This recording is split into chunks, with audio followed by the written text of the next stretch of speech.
fans, welcome back to I almost said Living in Loserville, Purple People Eaters podcast. In a couple of weeks, we'll be back on that Timberwolves grind.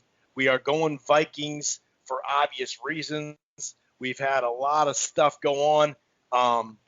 Back and forth, some folks left that we pretty much thought was going to go. I suppose Reef Riley was the in-between. We'll talk about the minuses, but we'll probably start with the pluses, the add-ons, like the interior defensive guy, big boy, and also Patrick Peterson. I did not see – I figured a veteran corner. We were screaming last year for a veteran corner because there was plenty of them, but I didn't think it would be this level of veteran corner. And some people say, well, dude, he's faded now. He's taken a step back, but if you're at the top of the mountain, taking one little step back is not that bad. Maybe in the future, down the line, he could play safety for us. You never know. So we're going to talk all about – we're kind of in a holding pattern right now as far as – well, we got to talk the offensive guard position and offensive line in general. Of course, we'll talk about the Danielle Hunter situation. There was a report out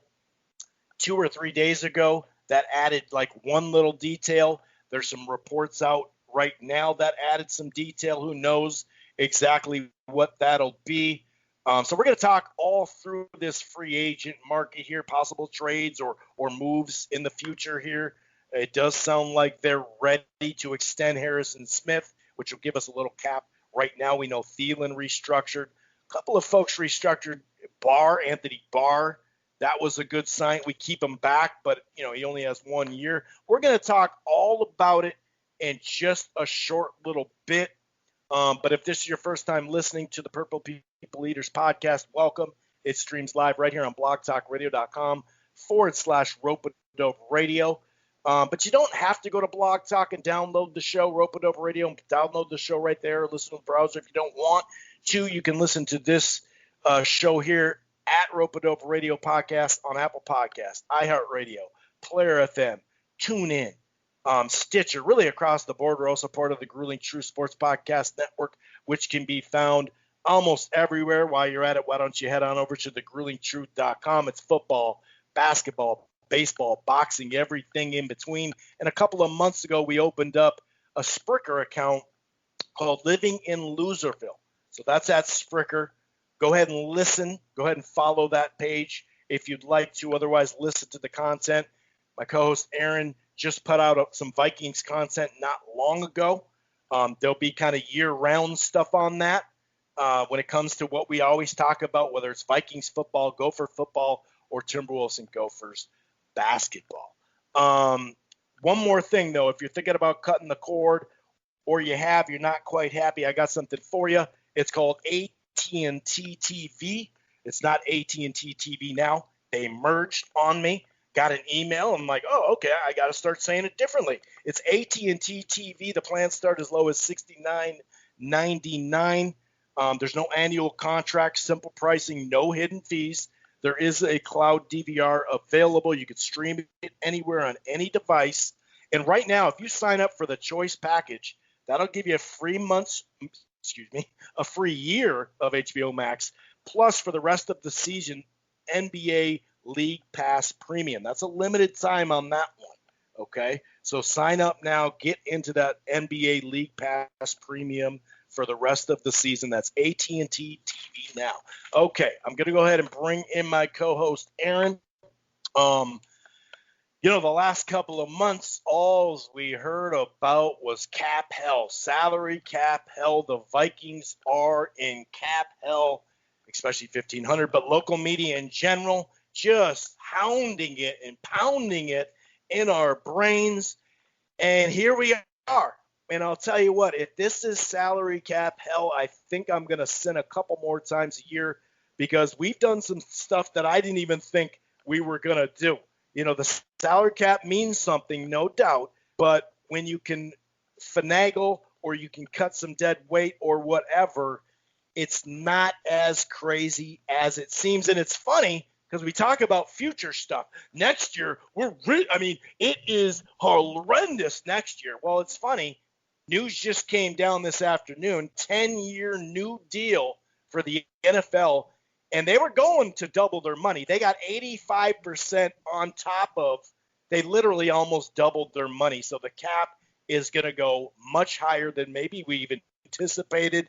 It's quite funny how we kept hearing about cap hell. Aaron, are you doing okay in cap hell? It's been a rough one, dude. 2020 and then cap hell for the Vikings. I know, man. These long nights of isolation and cold sweats over cap hell. It's not what it was cracked up to be, and people are still trying to push that narrative. And you got to buy into it a little bit because the cap did drop a little bit. But the way they can finesse the salary cap, and Rob Brzezinski can go through and make these adjustments, and players willing to renegotiate their contracts or do this and that, it seems like the only real team in the NFL and actual capped hell are the New Orleans Saints, and it seems like they're going to field the team this year anyway. So is the cap a myth? I don't know. I don't think so. That's definitely a barrier, but at the same time, I don't think it's anything to lose sleep over. That's well put. It is a barrier. You do have to get under it. We know the new year. It's not, you think New Year's is the new year. January. Nope. We have a new year, NFL new year. And if we don't do this by the new year, and it's funny. It is just funny. And when you look at the next few years, like I mentioned, and how our cap goes down, and it was kind of cool this year. They set it at 182.5, but then if you had rollover, your cap could be higher. So ours is like 187 technically. So I liked how they worked with teams like that. It was higher than the minimum they gave us a couple weeks ago. So all in all, I would say that considering the gate revenue that they lost, and they did, this is about as good as it was going to get, and it's only going to get better in general. We're going to talk about the minuses. We're going to talk about Hunter. We're going to talk about the offensive line. Lord knows we need some help there. But let's talk about the additions. Delvin Thompson, DT is his initials, defensive tackle, and then Patrick Peterson, who I figured it'd be a vet corner. We screamed about it last year, but I didn't know it would be a creme de la creme faded corner, which I really like there, no doubt about it. We talked about how O-line and D-line, let's get that going. What'd you think about the interior defensive lineman? That one kind of shook me a little bit. I just assumed it'd be in the draft, to be honest. Well, I thought of all the positions that they were going to try to go after in free agency heavily. I thought offensive line would be the first priority. But some of that got real expensive, Chris. And, like guys like Tooney and so on, these guys were making big money. Now there's going to be a lot of guards that are going to fall off of teams due to cap hell. But, I was surprised that they did go defensive line and a nose tackle. But then again, I wasn't surprised the way Zimmer runs his defense and wants things to go. What's better than one nose tackle? That would be two nose tackles. Now, we don't know how that's going to fit in to the defense exactly, but I think Zimmer saw last year what zero nose tackles looks like, and he wasn't willing to deal with that again. And so I think you've got a lot of options with Tomlinson, and I think that, you could see them both together and, goal line, maybe short yardage stuff, it gives him more room to play, more things to do. It's a great signing. He's young, and relatively cheap at this point. So I think that was really exciting, and I wasn't really seeing that in what I was thinking they were going to do in free agency. Yeah, and just like the kids say it, a lot of these low-key signings that people aren't super pumped about have worked out well in the interior. Even Sheldon a couple years back, we brought in Joseph Funny from the Giants. Not a lot of people were super pumped about him because who the hell watched the Giants inside? It's usually when you're watching football, you watch the edges a lot of times anyway, the on average fan anyway.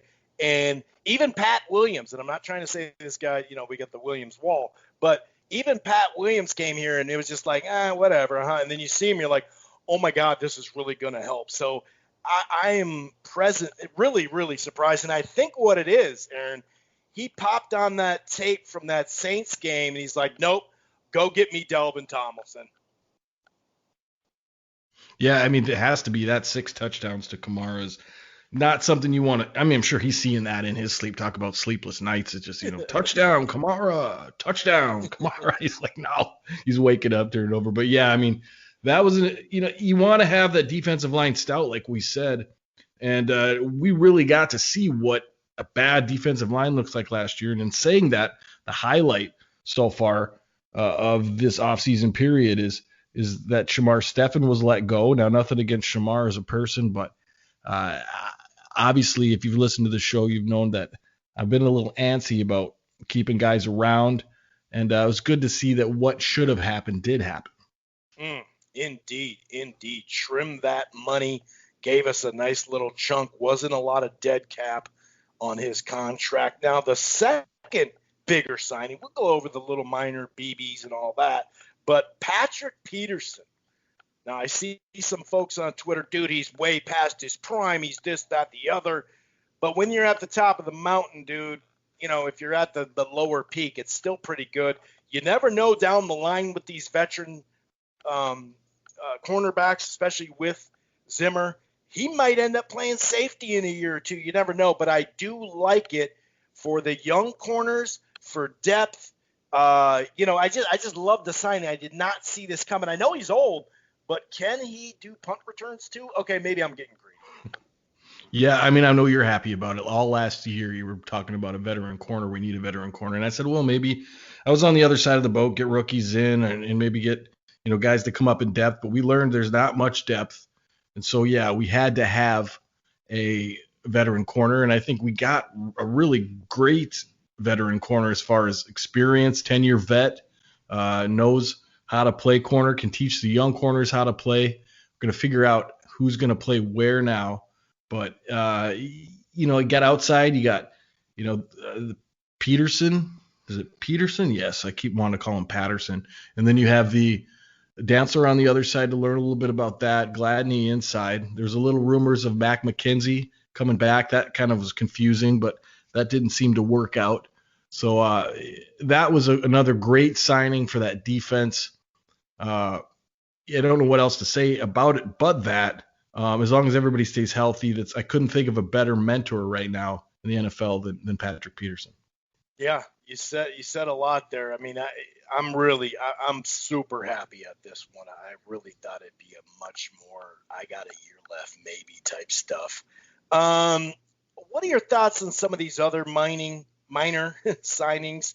The Chad Beebes, the Nick, Vigil, more of a special teams depth guy at linebacker, the Rashad Hill for depth, hopefully anyway. Stephen Weatherly at a good price. We know what he can at least bring. What'd you think of some of these small little moves that is just seems like depth or special teams? Well, the two I like are the linebacker as far as, like you said, can play some special teams, can come in if somebody gets hurt. We'll find out what's happening with Wilson, but I got a feeling he'll be back. BB, we thought the long Chad Beebe experiment was over. It's apparently not. I like the kid. I just don't really know where he fits in as far as a third wideout. He's obviously not the guy at third wideout, so maybe you're paying him for depth as well, or maybe you've got some trick plays up your sleeve. I was a little bit taken back by the Rashad Hill thing. We can stop on that for a second. I thought that guy would be a cap casualty. He's a swing tackle. He obviously knows the system, so it makes it easy for us. He's inexpensive. But I think maybe that's something you could have got in the draft and train another one and save yourself a little bit more money. What do you think about it? Yeah, I mean, I guess that kind of matters where you get him in the draft because maybe it'd be more expensive, but that could be fair. Maybe a couple rounds deep, so it wouldn't be as much. I don't mind it as long as he's not our starter at left tackle because, he can Band-Aid. It's good to have some Band-Aids. I wish we could have some duct tape in the middle of the line, but we'll get to that in just a second. I'm okay with it. I'm not, I guess I'd probably like the Weatherly a little bit better because we know he's going to at least give us some production. But yeah, I'm kind of, up and down when it comes to that. Any other guys as far as signings that you want to talk about before we talk about the folks that were gone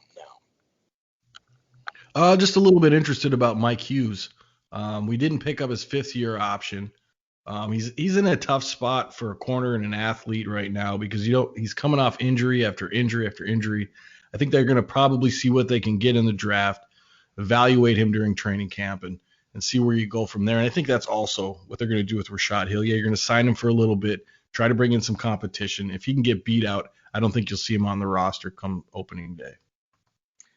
And obviously, I do like what they did with Anthony Barr. A lot of times, it doesn't necessarily work out when you do this. We took a year or two, whatever it was, left on his deal. Those are gone now.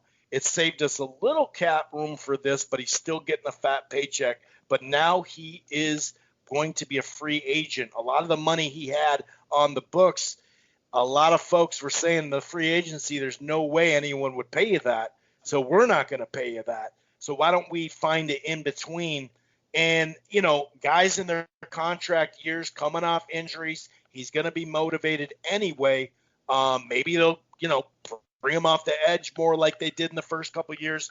I just like that he's still on the squad, but we didn't have to, replace him this year. So I think it's a win-win for both sides there. It really is, and it's a kind of a prove it for Anthony Barr. Now I know he's going to want to stay here, and let's say he really plays well this year. You can definitely sign him for more money and keep him going for next year. Let's say he doesn't play so well. You've got a quick out there. And that's really kind of what you're looking at. So like you said, it's working out good for both sides. I think that's what it needed to do, saved you a lot of money in the cap. And that was basically probably the biggest motivation for the deal that he took. But, throw a little money at him and let him play, see how it goes, and go from there. Obviously, at his best, he's a great linebacker. At his worst, well, he's injured. So, we'll see how that goes. And I thought that was probably inevitable because I really didn't see, without a trade, Anthony Barr going anywhere. Yeah, and that was going to be a tough one to trade because of the contract. But like you said, he brings a lot. Wilson doesn't tackle as well. He's not the specimen. He's not as smart as him. And it's just to have half of it. A lot of people said, dude, you're going to say 7.5. Yeah, but you also have 7.5 dead money. The half and half is never a good dead money scenario unless it's like, a $3 million contract. We knew Kyle Rudolph was going to be gone, and he is. He said something weeks before saying, "Hey, if they threw me the ball, I could make this pretty good money. So I'm not gonna redo my contract, nor should he." I do understand what he's saying there. No surprises there, but if you looked at the numbers, I think it was 7 next year and 8 the year after. That could possibly go to Hunter in the future. No surprise with Kyle moving on. No, sorry, I was on mute there. Yeah, it was no surprise, but then again, it's the Vikings, and we tend to hold on to players. And so I was a little surprised that he was gone just because of the finality of it. We all kind of saw it coming, but, we see a lot of things coming that don't come to fruition. So Kyle's, I think, signed with the Giants as of a few hours ago. So that'll be a good place for him. Obviously, been here for a while. Great plays he made here. Great player, good guy. Sorry to see him go, but understand that the money was the issue. And you've got a young kid coming up behind you in Irv Smith that you drafted pretty high. Got to make room for him. And so I really think that we all saw it coming, but then again, we never know with the Vikings and Rick Spielman. We're not even sure Stefan won't be back. They could sign him for less money, and we'll have to see him, I guess. Veteran contract, baby. We'll give him $875K. You can come back, buddy. Keep your house, man. That's how it is. Yeah, keep your house, Yeah. Yeah, don't put your house up for sale just yet, buddy. We'll see you in 3 weeks. Just make sure you can pass the physical. Dan Bailey is no longer a Viking. How bummed are you, sir? I can't tell you how sad I am. Now we've got to go through the drama of a brand new kicker and probably be a drafted kicker considering the one we brought in. I don't know. I haven't checked out any film on kickers. So, Zimmer and kickers, it's the thing. You better bring in a veteran because if you don't, unless you're making kicks, this is going to be a tough place to play. And it's not really their fault either, Chris. They're going up against Viking history as kickers. So maybe you find a weird kid that there's that deloading kid, or no, it's not deloading. That's basketball. But there's some kicker that's making weird, wild kicks that wants an NFL chance. I mean, that's the type of guy you want to bring in to break a curse. Now, I'm not saying that you bring him in, but it's going to take something. You're going to have to make every kick. I mean, we had a damn good kicker in Carlson. We didn't see it at the time, and I'm going to say none of us saw it at the time after that Green Bay game. But he's doing well out in Las Vegas. And so, tough job, tough place to come in for a new kicker. But, Bailey's not the youngest guy. And, I guess save a little money and get yourself a new kicker. And here we go again. Here we go again. No doubt about it, man. Yeah, you're right. We need a guy that's like into voodoo or something, and we can reverse the curse. I don't know what it is, or maybe we should just be like the Rams' greatest show on turf and just go for two, or I don't know what it is. We're pretty good at going for two, so I don't know. We'll see how that goes. For a guy that loves to run the ball and play defense, well, field goals usually add up into that, right? So we'll see how that goes. Now, this is kind of a combo deal here. We're going to talk O-line, going to talk Hunter. Everybody calm down, take a deep breath. But we'll go offensive line first, the see you later. And, next, a lot of people are saying, what the hell is going on? What are we going to do? Are we going to move this guy over that, this guy or that? Sounds like Reef Riley, we tried to extend him. It didn't work. He may have, maybe his agent thought the market was a little bit more healthier than it was. We'll see. Who knows? Maybe not. But right now, when he got cut, people were calling him like the second or third, and then a bunch of dudes got cut. Next thing you know, he's like the fifth or sixth left tackle. Who knows? Maybe he'll be back. What'd you think of Riley moving on, who's been solid since we, signed him in 2017? It's just a scary thing because now we have a minus without a plus just yet on that O-line that wasn't phenomenal last year. Well, now we're breaking into the subject where everybody's either going to jump off a bridge or start yelling or start throwing things. I mean, the offensive line is contentious for the last 4 years now. Riley Reef. It's cold out there right now for Riley. He's not exactly drawing in the money that he thought he would, and that doesn't necessarily mean he'll agree to come back here. I think he left on some fairly bad terms. I don't know that, but I get the feeling that whatever happened before training camp last season rubbed him the wrong way, and he was out, going to be gone anyway. So, but you're right. Now we have nobody at left tackle. Everybody has their ideas of what to do there. Oli Udo, moving Cleveland over there, moving Brian O'Neill over there, all these different.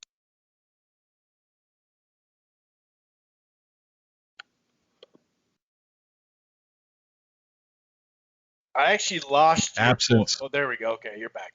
We have complete absence on the left side of the offensive line now. We don't know what's going on.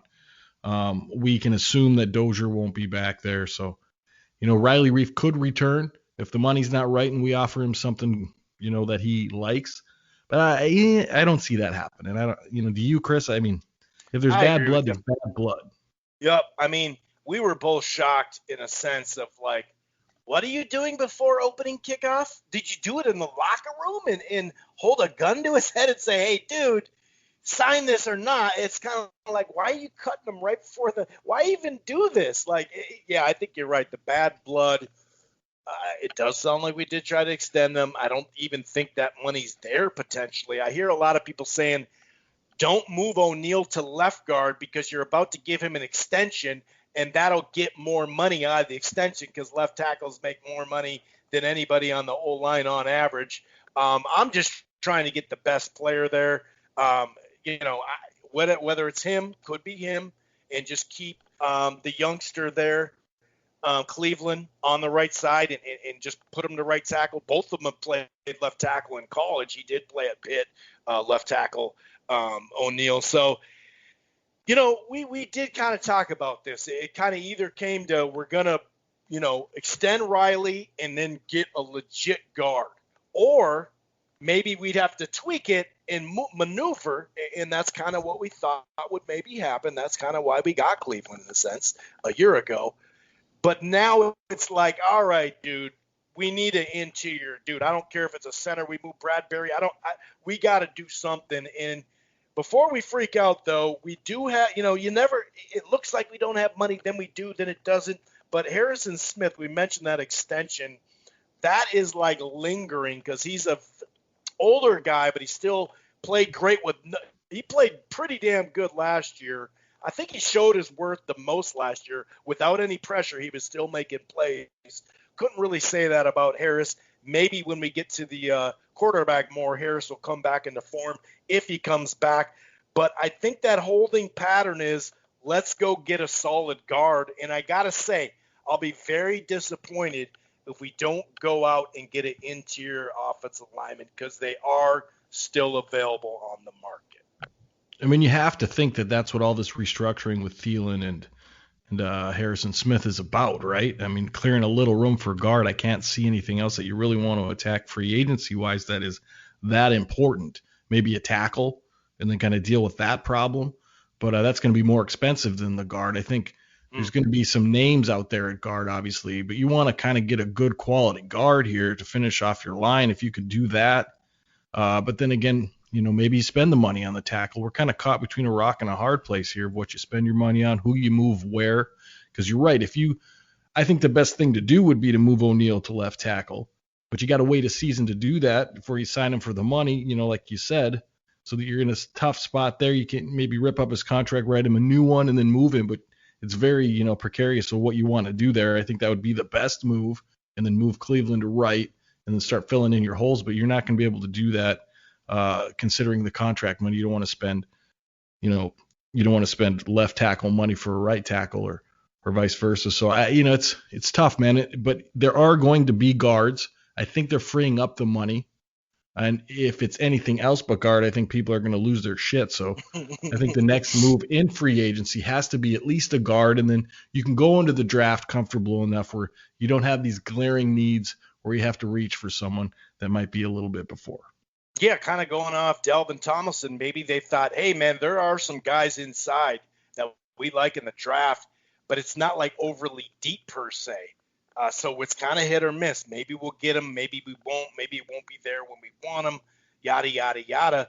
Well, maybe, just maybe, and this is kind of, you're our draft guy here, maybe there are a lot of tackles in the draft. Am I correct there? And just solid center / guards. Maybe that's what one of these holes will be, where we will move Cleveland over and then go get a vet and then get someone in the draft. Or maybe we will just try to get a tackle. A rookie left tackle is a little scary week one.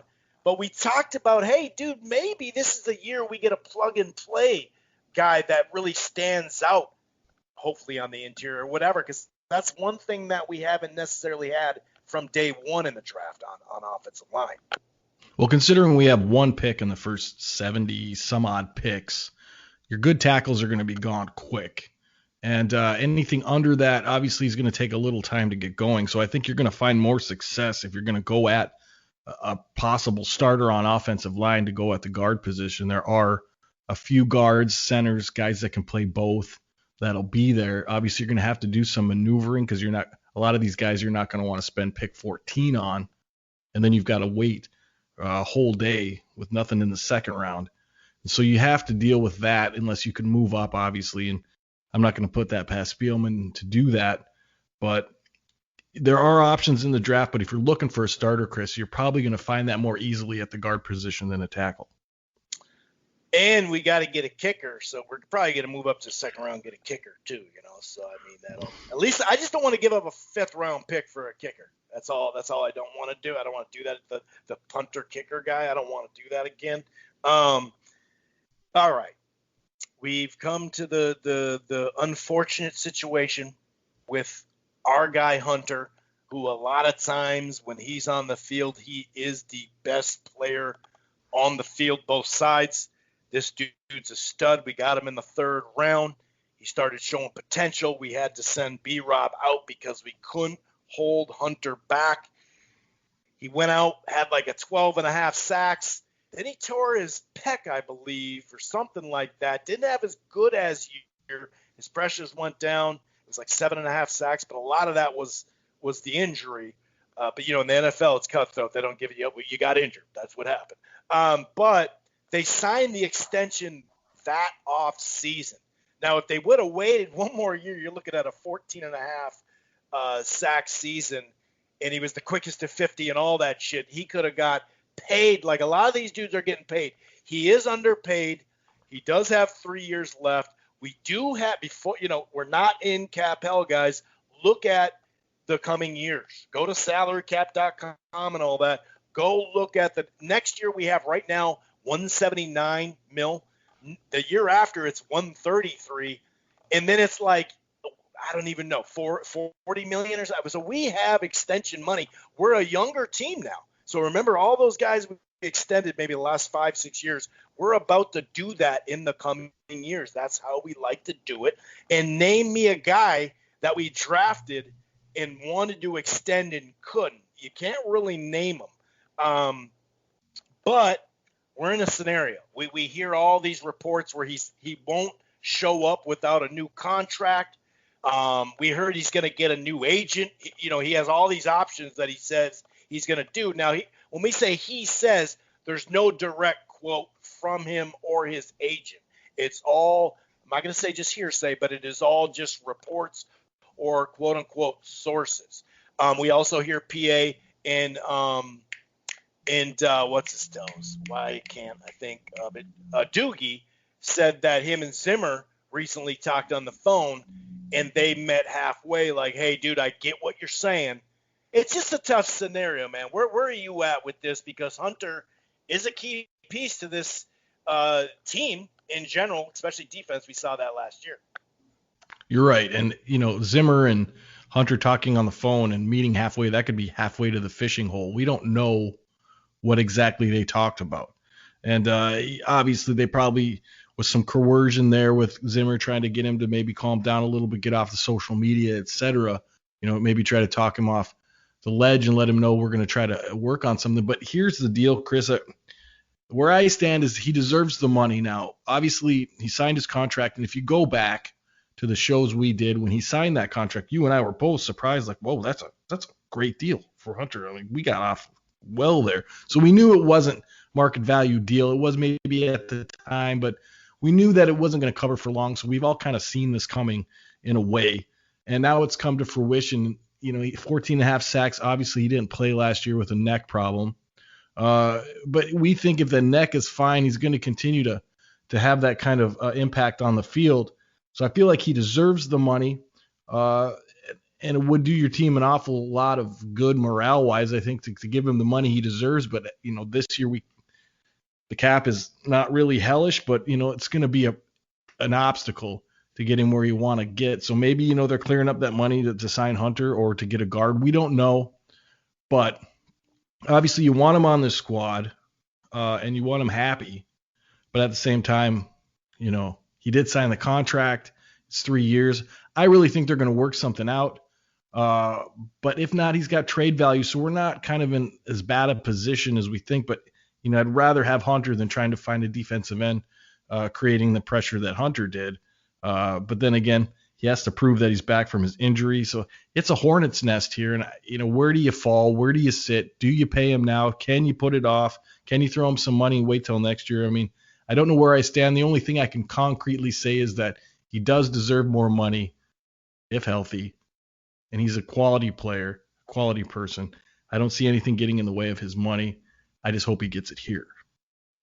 Yeah, and I just think that I doubt he'd sit out 2 years in a row being off of that. The fact that, I think we'd already be working on it, not necessarily an extension, but some kind of new money, whatever that would look like. And it's not just this year, it's the coming years, right? We need to add money to that contract or whatever. And it's there. The money is there. And I'm generally a pro player guy in this league. The guarantee money is sure, it's improved the last 5-10 years, but it's nowhere near like baseball and every other sport, basically. And so it's tough, but when you get a non-football neck injury, especially the herniated disc in your back or neck, it's a little weird. It's kind of like, tell me again how you got hurt. It's more than a tweak. Let's put it that way. And so I do feel like, hey, dude, I mean, if the reports are correct, which I don't believe he's going to hold out, but it could be, you never know.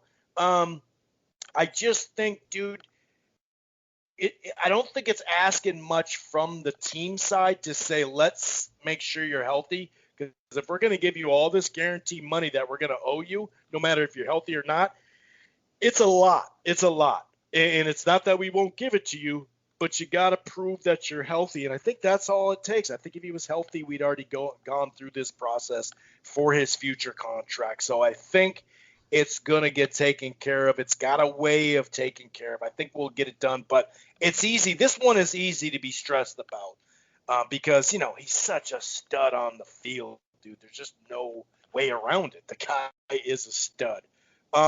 Any other items that you'd like to speak about? Maybe a possible trade, maybe another little minor move, a special teams depth, anything that you'd like to talk about here, Aaron?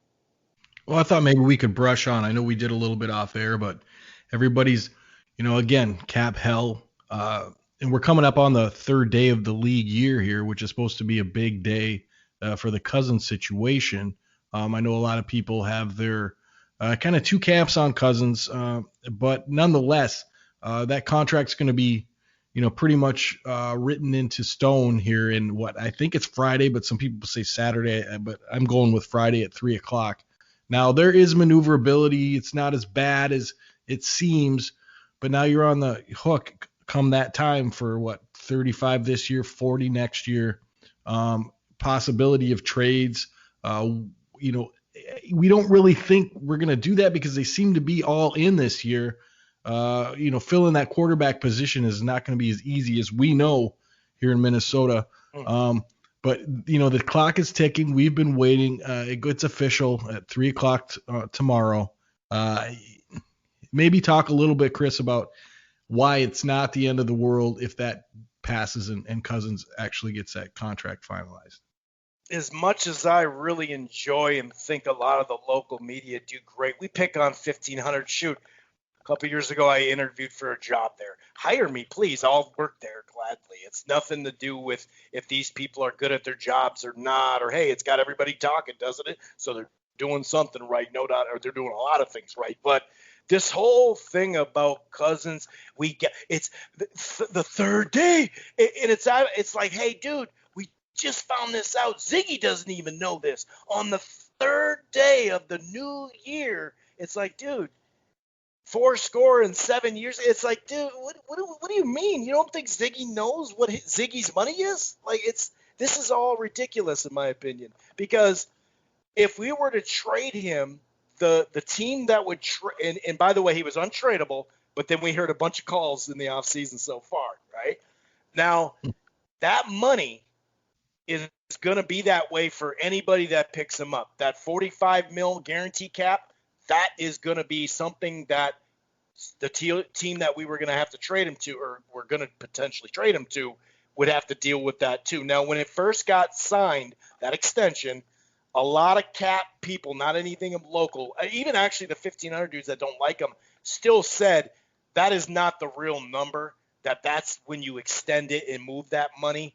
People kind of freaked out because of that interview, because he gave the agent, the agent answer. And I get that. But remember, let's take it back to the question. The Vikings say they're all in. They say, your guy, would you extend? Well, no, dude, I just extend. I haven't even started my deal that I did extend. So whether you like Cousins, you're in between, you hate him, whatever it is, he answered that properly, though, because no, you're not going to extend again. Why would you? I just extended. They chose to spend that $10 million on Harris and not a guard or whatever that we could have right now, whatever, So I think it's much to do about nothing. People act like no matter what happens next year, we're going to have to pay $45 million on the cap. If we trade him, the funny thing is this year, if we trade him, it's $20 million, which even if you get a guy at 10 or 12 or 15 or 20, a veteran guy, let's say you draft a quarterback and you want to develop him, you're going to be paying more for that guy who's not going to be as good as Cousins next year or this coming year, the new year on the third day. And then next year, it's only $10 million on the dead cap. So why wouldn't we actually trade him next year? And then people say, well, they're not going to look at the cap. No, dude. The thing would be the same. If he's tradable this year, that 45 didn't go anywhere. It's the same shit. I just think it's another freak out thing. And it's literally, if we trade him next year, we'll have $35 million free. So let's trade some picks in the future for one of these young quarterbacks. If you can, develop him, see if he's there. If not, he needs a second year. Then it's a clean slate. You have $45 million. And by the way, money you can help extend other people, and money if you like your quarterback in a couple years. Guess what? You're going to need to extend them. There's the money. So I just think it's really funny how on the third day, it's like, dude, what are we reading the Constitution? I mean, what the fuck is this? Like, Ziggy, they're really like almost whispering, like, don't tell anybody. But we just found out on the third day, dude. Like, it's just over the top, man. I'm done with my rant. But if he's tradable, he's tradable. That's just the bottom line. The only way it would suck this year or next year is if he's just hogwash. And I think we can all say he's not a hogwash quarterback. So, yeah, that'd be wasted money. Hell yeah, that'd be wasted money. But he at least produces. It's just like Harrison Smith or Thielen. These guys are older, sure, but they're still damn good. They're in their prime. So why not give them more guaranteed money? Who cares? It only hurts when you have to cut them, and you only cut them when they suck. Or when it's like, we're in between. So I think it's much ado about nothing again, dude. Well, on the third day of the league new year, yeah, I mean, that's kind of, impending doom for everybody. I mean, it's really fear-based media at this point in time. It just seems like they come at you with crap after crap after crap. Now, PA did say something today that I thought was a little bit weird. He said that he had a source that told him that there was nothing to worry about Danielle and so on and so forth. But then again, you don't name your source. You say it's a first-tier source, a second-tier source. And to me, I like PA as far as entertainment, but if you want to go to him for information, you have to understand that his checks are signed by the Vikings, and they're not just going to let something slip. So we're in this ping pong here with agents for Cousins, agents for Danielle Hunter, and these are the two kind of big pieces we've got going on right now, and that'll work itself out. But you talk about the draft, Chris, and maybe getting another quarterback. I'm going to do my first mock draft of the season this weekend, so maybe come on and check it out. About maybe Monday be a good time. I'll probably post it on Sunday night. It's going to be a post-free agency first wave. We kind of know where some of the chips are going to fall. I'm not going to do a lot of trades or anything like that. It's going to be pretty plain Jane this one, but I'll continue to do them more as we get closer to the draft and maybe give you guys an idea of names to keep your ear out for and positions of need and so on, and where we fall in the draft. And obviously maybe we'll accumulate 10 or 12 seventh-round picks. There you have it. And we will, late April, after the Timberwolves stuff, we'll go back and do a preview of the draft and a post and all that as well as a team. But he is the draft guy. So make sure you check that out at Living in Loserville at Spricker. And just to give you the exact numbers right now as it sits, for 2022, the total cap liabilities are 187. Okay? And the cap's going to go up next year. 2023, 117. Now, I know 117 million sounds like a lot, but it's not. It's not. 2024, 34 mil. And literally, 2025, it is just Delvin Cook. Oh, actually, it is now Delvin Thompson. No, that's not. It's Delvin Cook. It's Delvin Cook. And sometimes the reason why I said Delvin Thompson is because there is a scenario where if it didn't work out, the dead cap, we could spread out over a couple of years. That's what we did with Rudolph and his little dead cap. We spread it out a little bit, which gives you a little bit more money. But yeah, we're in pretty good shape. I'm actually very happy with what we've done. I will be disappointed if we don't get a guard or something happen on the offensive line, because we saw the potential of that offensive or of the offense in general. I will say this though. Free agency-wise, we haven't done much. They say, a lot of people say, oh, we haven't done anything to the offensive line. I mean, free agency, I get what you're saying. We haven't done anything since we brought in those tackles in 2017 because we had that tackle issue for years, right? But the last 3 years, we did get them in the draft. Now, they weren't high picks, plug and play, no problem, but they're decent, and hopefully we get better, and hopefully Bradbury gets better, and the size thing isn't as much of a problem if we can get someone more veteran, more solid dude right next to him too. That'll help. Any last words before we shut this puppy down? No, I mean, a lot of moving parts this offseason and different types of moving parts than we've seen before, considering the lower cap and some of the guys coming up for things. But I think it'll work itself out in the end. But then you get back to, we've got a new offensive coordinator. We've got some differences on the defense now as far as coordinator goes. And so there's going to be a lot of moving parts going up all the way until, the season opens. And we'll just keep you posted on that. Follow us on Instagram. Living in Loserville. Remember to go to the Spricker page and give us a like, or go ahead and join it. That's also Living in Loserville. And we'll talk to you guys next time. And, we'll just kind of watch the ticker. And meaning the next show we'll do is if we get a guard, or if Cousins gets traded, or if Hunter and Cousins get traded for one of these stud quarterbacks. Who knows what the hell could happen. So we will be back if that's the case, and then we will go back to the Timberwolves in due time. Thanks for listening. We'll see you soon. Peace.